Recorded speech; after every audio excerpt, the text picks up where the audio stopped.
Assalamualaikum warahmatullahi wabarakatuh. Jumpa lagi dengan saya Herlinda Rosafiani dalam pelajaran seni budaya kelas 8. Kali ini kita akan melanjutkan materi tentang seni teater.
Oke, kalau sebelumnya kita sudah belajar tentang pengertian pantomim.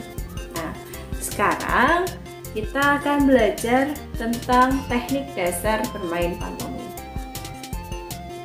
Pada dasarnya, sudah pernah saya sampaikan, seni pantomim itu tidak akan lepas dari gerak dan ekspresi. Maka, dalam teknik dasar bermain pantomim, yang perlu kalian perhatikan ada dua hal. Yang pertama, olah tubuh. Yang kedua, ekspresi. Olah tubuh tidak jauh berbeda dengan kegiatan senam pada olahraga. Nah, kegiatan olah tubuh itu diawali dengan stretching atau pemanasan yang diharapkan memberikan kelenturan pada otot-otot tubuh sehingga memberikan efek yang baik ketika kita bergerak. Kemudian juga harus ada pendinginan biar tidak terjadi cedera pada otot. Nah, pada pantomim bagian-bagian mana saja yang harus diolah? Yang pertama adalah bagian kepala. Bagian kepala itu wajib sekali dilakukan stretching. Kenapa? Karena kalau kita tidak terbiasa, ya, nanti bisa mengakibatkan kekakuan pada daerah kepala, seperti contohnya wajah.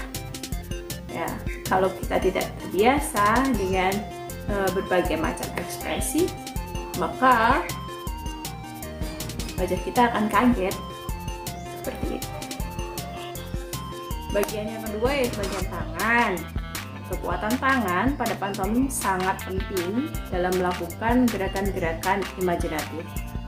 Latihan pada tangan diujukan untuk mengolah persendian, kekuatan otot, dan kekuatan atau kelenturan otot.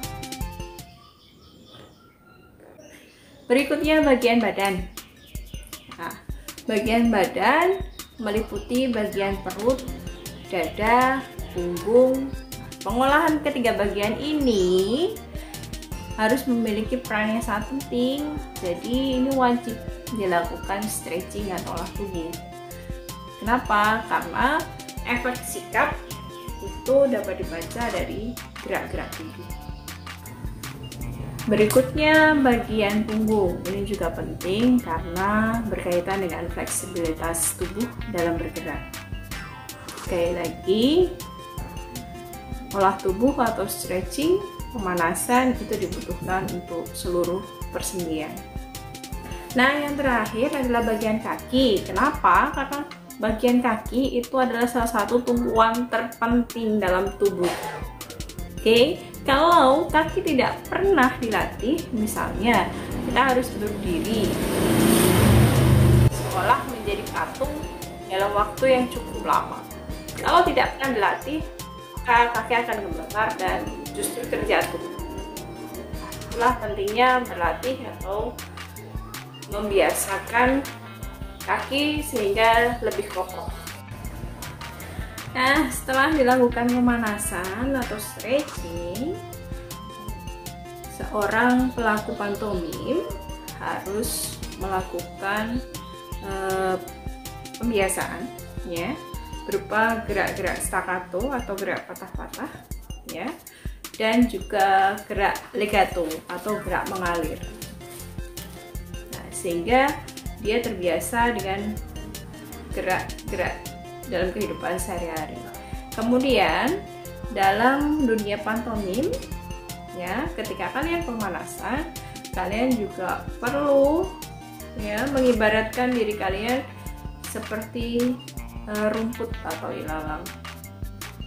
Ya, jadi dia benar-benar lentur dan bisa mengikuti apa alur yang diminta. Ya. Jadi sekali lagi, pantomim itu menggerakkan tubuh dengan fleksibel.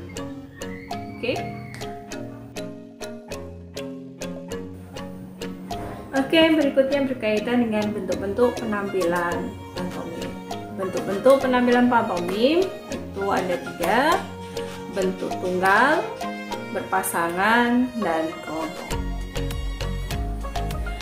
Bentuk pantomim tunggal atau pantomim yang dilakukan oleh satu orang saja, satu orang peraga. Nah, ini biasanya disebut dengan monolog. Dia berlaga sendiri, dia menampilkan satu cerita sendirian ya. Biasanya sih dia akan berekspresi dan mengibaratkan kalau dia juga ada partner padahal dia sendiri. Yang kedua, bentuk permainan pantomim berpasangan. Nah, dalam bentuk permainan pantomim berpasangan itu harus ada respon dari satu pemain dengan pemain yang lainnya.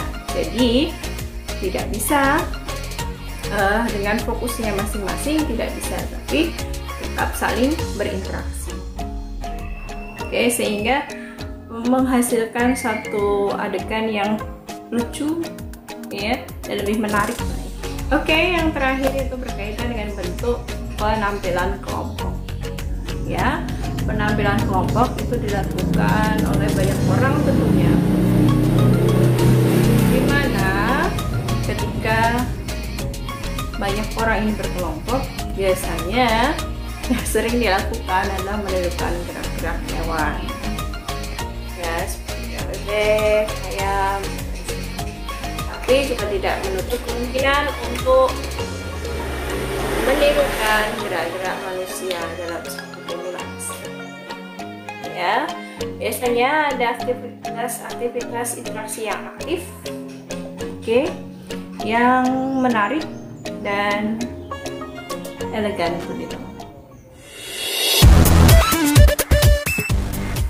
Demikian penjelasan tentang teknik dasar bermain pantomim. Semoga bermanfaat. Nah, setelah ini kita akan adakan evaluasi sebagai bentuk evaluasian sampai di mana pemahaman anak-anak semua